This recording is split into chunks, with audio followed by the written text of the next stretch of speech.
안녕하세요. 반갑습니다. 말씀과 함께 하는 수요일입니다. 오늘은 지난주에 이어서 예수님에 대해서 말씀드리려고 합니다. 우리가 지난주에 예수님에 대해서 어떤 말씀을 나눴냐면 이 땅에서 2000년 전에 이 땅에서 사셨던 사람 예수님의 어떤 여정을 좀 살펴봤고요. 또 그 사람이신 예수님이 동시에 스스로가 하나님이심에 대해서 말씀하셨고, 또 제자들 역시 예수님을 또 하나님으로 고백하였고, 또 그 이전에 수많은 예언들을 통해서 예수님에 대해서 증거하고 있는 것들을 말씀드렸습니다. 그 모든 것들을 근거해서 우리는 예수님은 사람이면서 동시에 하나님이시라는 것을 알 수 있었어요.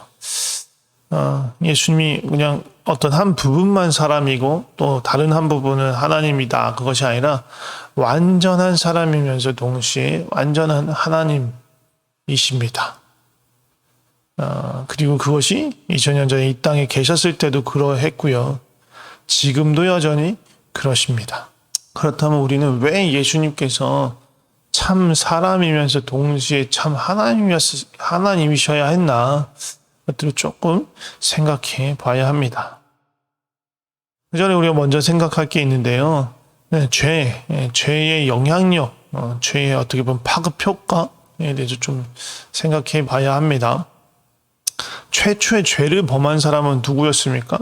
아담과 하와였죠. 이들이 죄를 범하기 전까지는 어떻게 지냈어요? 에덴 동산에서 하나님과 함께 머물고 또 사랑 가운데서 하나님과 사귐이 있었던 사람들이에요. 하나님과 함께 머물고 또 사랑하면서 살아가는 것, 이러한 삶이 생명의 삶이고요. 또 이렇게 하나님과 함께 머물고 사랑하고 머무는 그곳, 바로 그곳이 하나님 나라예요. 근데 어떻게 됐습니까? 범죄함으로 말미암아서 하나님과의 이 친밀한 관계가 단절되었어요.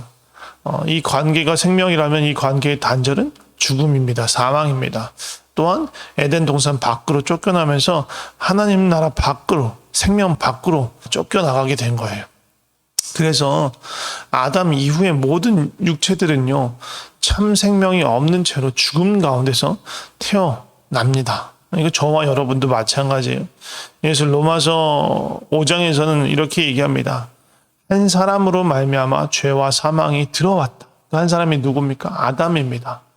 우리가 아담과 같은 죄를 범하지 않았더라도 모든 사람이 이 한 사람 아담으로 말미암아 죄 가운데서 사망 가운데서 태어납니다. 이걸 또 다른 모습으로 어떻게 볼 수 있냐면 히브리서 7장에 보면 이런 표현이 있어요.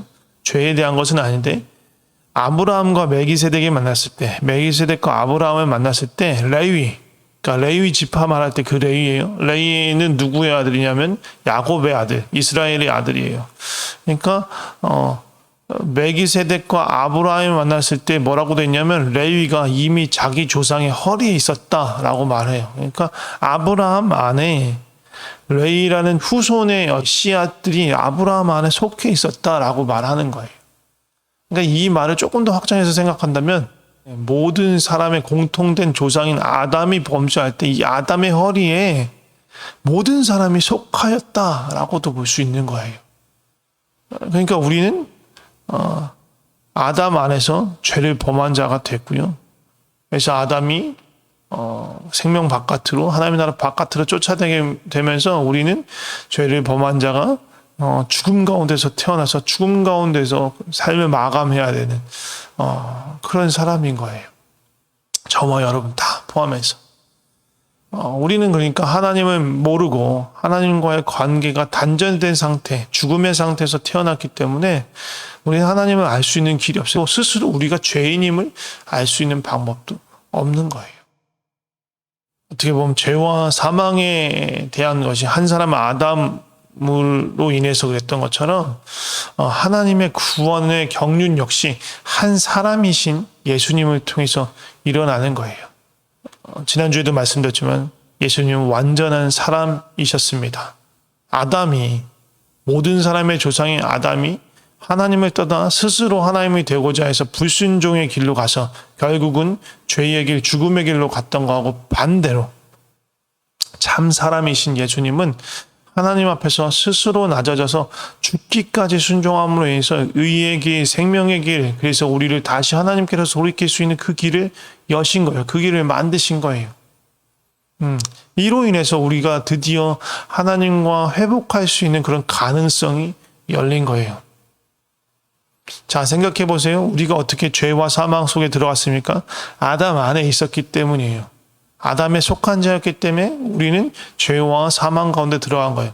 그러면 반대로 우리가 어떻게 의와 생명으로 갈 수 있을까요? 마찬가지예요. 예수님 안에, 참 사람이신 예수님 안에 있으면 우리는 예수님 안에서 의와 생명으로 갈 수 있게 되는 거예요. 우리가 예수님 안에 있게 하기 위해서 예수님이 하신 일이 무엇이냐? 그건 예수님의 십자가와 부활이었어요. 십자가와 부활을 통해서 죽음의 사슬을 끊고 죄의 사슬을 끊고 사망의 권세를 무너뜨리신 거예요. 그런데 예수님 안으로 들어가기 위해서 우리가 해야 할 일은 무엇이냐? 믿는 거예요.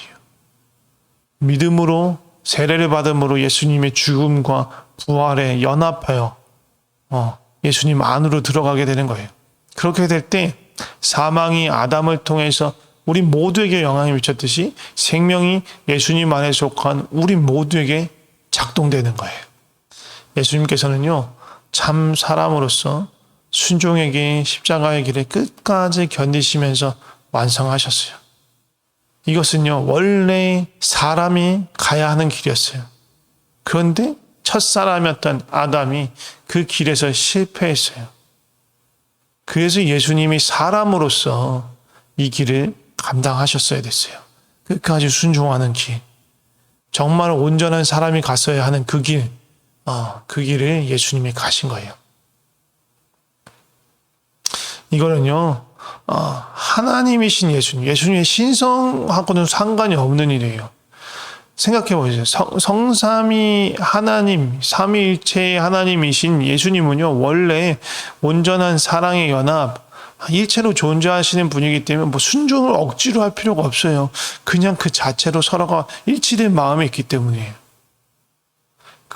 그러니까 그 상태 그대로인 경우에 우리에게도 영향을 미칠 게 없어요. 그냥 태초부터, 영원 전부터 성삼위 하나님, 삼위일체 하나님이 그러셨던 거예요. 그냥 정말 하나 된 사랑의 일체 가운데 계셨던 분들이기 때문에 서로 누구가 누구에게 순종할 필요가 없는 거예요. 그런데 한 사람 아담을 통해서 우리 모두에게 죄가 들어왔기 때문에 반드시 그 불순종을 깨트리고 누군가 한 사람의 순종이 필요한 거예요. 사람의 순종, 그래서 의를 통해서 생명의 길로 갈 수 있는 그 길을 열어야 하는 거예요. 그렇기 때문에 예수님은 사람이셔야 했어요. 하나님으로서는 그것이 무의미해요. 그냥 원래 존재 자체가 그러신 분이시니까 그때 사람이 그 길을 완성할 필요가 있었던 거예요. 또 하나 또 생각해 봐야 될 것은 이건 어떻게 보면 예수님께서 구원자로서의 모습 안에서 사람이셔야 되는 것을 봤다면 중보자로서의 예수님의 역할에서 사람이어야 하는 이유를 살펴보자면 중보자는 원래 양쪽의 사정을 듣고 중재하는 역할을 하는 거예요. 하나님 편의 입장은 예수님 하나님이시니까 너무 잘 알죠. 사람의 모습에 대해서 하나님이시 모르지 않아요. 그죠? 우리의 고단과 고통을 아버지 하나님께서 충분히 아셔요. 근데 예수님이 참 사람이 됐을 때 어떻게 됐습니까? 그 사람인 우리의 연약함과 고난과 고통과 또 시험당하고 유혹받는 것마저 예수님께서 체휼하셨어요. 직접 겪으셨어요. 참 사랑이기 때문에 그것들을 겪으셨고요. 직접 겪으셨고 그래서 그것들에 대해서 너무나 잘 아는 거예요. 그냥 전능하시고 전지하시기 때문에 아는 거하고 다르게 우리와 함께 체험하셨기 때문에 그 고통성이 지금도 함께 계시기 때문에 정말로 중재자로서 중보자로서 완벽하신 거죠. 그래서 참되신 중보자이신 예수님은 사람이셔야만 했던 거예요. 그런데 예수님이 사람이시기만 했다면요, 예수님은 우리를 능히 구원하실 수 없었어요. 자, 생각해 보십시오. 첫 번째 아담이 만들어졌을 때, 창조되었을 때 아담에는 죄가 있었나요? 죄가 없었어요. 무죄한 상태에서 태어났어요. 완전한 상태에서, 온전한 상태에서 하나님과 동행하며 그 사랑 안에 거하면서 하나님 나라를 경험하고 영생, 영원한 생명의 삶을 살고 있었던 거예요. 그런데 어떻게 됐어요? 그렇게 죄가 없는 아담이요, 유혹을 받자 결국 죄의 길로 가게 된 거예요. 하나님께서 기적적인 방법으로 죄 없는 누군가를 창조했다고 하더라도 그 역시 죄의 유혹을 받고 무너질 수밖에 없었을 거예요. 또 그렇지 않다고 하더라도 죄가 없는 그 한 사람이 온 세상에 죄를 짊어진다면 어떻게 되겠어요? 그 온 세상에 있는 그 죄를 향해서 하나님의 진노와 저주가 쏟아진단 말이에요. 그걸 사람인 그 사람은 감당할 수 없어요. 예수님께서 순전한 어린 양으로서 그 모든 죄를 감당하기 위해서 유혹과 시험을 견디기 위해서는요, 하나님이셔야만 했어요. 거룩하신 하나님이셔야만 그 유혹과 시험을 견디고 이기실 수 있었던 거예요. 또 죄 없는 한 사람이 누군가를 대적하여 죽는다면요, 그는요 어떤 한 사람을 살릴 수 있을지 모르겠지만 모든 사람을 자기와 연합하게 해서 그 모든 죄를 감당할 수는 없는 거예요. 그렇게 하기 위해서는요, 하나님이신 예수님께서 그 일을 하셔야 됐어요. 모든 세상의 죄, 모든 죄를 담당한 어린 양으로서 그 죽음의 사망의 길에 가야 하는 건 예수님, 하나님이신 예수님만 하실 수 있는 일이었어요. 그리고 예수님은 그 죽음에서 끝나지 않았어요. 그 모든 죽음을 짊어지시고 사망하신 이후에는 오히려 그 사망을 이기시고 다시 사셨습니다. 그것을 통해서 하나님과의 관계를 다시 회복시키신 거예요. 그 일은요, 사람이 감당할 수 없어요. 하나님만 감당할 수 있는 일이죠. 그래서 예수님은 참 사람이시고 동시에 참 하나님이셔야만 했습니다. 참 사람이자 참 하나님이신 예수님께서 아담으로 인해서 시작된 죄의 저주를 끊으시고 생명으로 돌아갈 수 있는 길, 다시 하나님과 사랑의 관계를 회복할 수 있는 길을 여셨습니다. 그 길을 만드셨어요. 길이요 진리요 생명이 되셔서 그 길을 만드셨습니다. 우리가 어떻게 그 생명에 참여할 수 있습니까? 예수 그리스도 안에 있으면 된다고 했죠. 그리스도 안에서 우리가 발견돼야 합니다. 근데 어떻게 그렇게 합니까? 아까 잠깐 말씀드렸습니다. 믿음으로 그것이 가능하다. 믿음으로 우리가 예수 그리스도의 십자가와 연합하고 또 부활에 참여하게 될 때 우리는 예수님 안에 거할 수 있는 거예요. 세르는요, 그러한 우리의 믿음을 또 우리가 예수 그리스도와 연합하였다는 것을 경험적으로 보이고 그것에 대해서 인증하는 그런 행위인 거예요. 그래서 사실 믿음하고 상관없는, 믿음하고 결부되지 않은 세례는요, 우리 죽음을 생명으로 바꿀 수 없어요. 믿음이 있어야만, 예수 그리스도의 십자가와 부활에 연합하는 그런 믿음이 있어야만 우리가 예수 그리스도 안에서 발견될 수 있고 죽음에서 생명으로 옮기게 되는 겁니다. 근데 이게 한 번의 사건에서 끝나는 게 아니에요. 우리는 날마다 십자가를 바라봐야 합니다. 예수께서 달리신 십자가예요.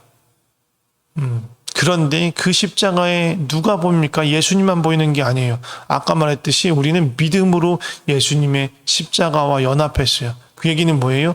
예수님이 달리신 그 십자가에 우리가 달려 있는 거예요. 그래서 바울이 갈라디아서에서 얘기하는 거예요. 내가 그리스도와 함께 십자가에 못 박혔다. 이미 못 박혔다. 예수님께서 달리신 그 십자가에 내가 못 박혀 있다. 라고 말하는 거예요. 내 죄만 십자가에 못 박힌 것이 아닙니다. 나 자신이 십자가에서 예수와 함께 못 박힌 것입니다. 거기서 죽은 거예요. 거기서 죽어야만 우리는 예수님의 부활과 동참할 수 있어요. 그게 부활에 동참해야 예수님의 부활 생명이 내 안에서 살게 되는 거예요. 그리스도 안에 있는 사람은 예수님과 함께 십자가에 죽은 사람입니다. 죽은 사람의 특징이 뭐예요? 활동력이 없어요. 반응하지 않아요. 그래서 우리는 십자가에서 죄에 대해서, 세상에 대해서 죽었기 때문에 더 이상 죄의 유혹에 반응할 수 없어요. 또 세상의 헛된 길이 우리를 끌고 가지 못해요. 우리는 죽은 자예요. 죄에 대해서, 세상에 대해서 죽은 자예요. 그렇지만 우리는 의에 대해서, 생명에 대해서, 또 하나님을 향해서는 산 자입니다. 그래서 우리는 성령님의 인도하심을 반응할 수 있는 거예요. 그리고 그 선한 길로 따라갈 수 있는 거예요. 또 주님이 주신 그 생명을 향해 기쁨으로 반응하고, 또 하나님과의 친밀한 사랑을 누리고 그 사랑을 향한 갈급함을 갖게 되는 거예요. 이것이 참 사람이자 참 하나님이신 예수님으로 말미암아 시작된 그 생명 가운데로 들어가는 삶입니다. 예수 그리스도 안에서 발견될 때, 예수 그리스도 안에 거할 때 그러할 수 있고, 그것을 위해서는 우리가 기쁨으로 주님의 십자가와 부활에 동참하고 함께 해야 되는 것입니다. 십자가 안에서 발견된다, 십자가에 연합된다, 그거는 십자가에서 우리가 죽었음을 우리가 믿음으로 고백하고, 오히려 이제 부활의 생명을 따라서 주님이 내 안에서 사시게 하는 것, 그것이 바로 생명의 삶입니다. 사랑하는 우리 마닐라 평강교회 성도 여러분, 날마다 믿음으로 예수 그리스도 안에서 발견되고 은혜로 주님께서 주신 그 생명을 누리며 의의 길로 가시길 축복합니다. 이제 제가 기도하고 마치도록 하겠습니다. 하나님 아버지 감사합니다. 참 사람이며 참 하나님이신 예수님께서 죽기까지 순종하여 십자가를 감당하심으로 하나님의 의를 만족시키시고, 또 친히 모든 죄를 감당하실 뿐만 아니라 사망과 사단의 권세를 이기시고 부활하셔서 우리에게 생명의 길을 열어주셔서 감사합니다. 우리는 아무것도 한 것이 없는데, 또 아무런 자격이 없는데 그 생명의 길로 주께서 불러주셨습니다. 정말로 크신 은혜에 감사를 드립니다. 주님이 행하신 그 놀라운 일을 믿습니다. 우리의 구원의 주이신 예수 그리스도의 이름을 믿습니다. 우리가 날마다 그 주님의 죽으심과 그 부활의 생명에 참여하기를 원합니다.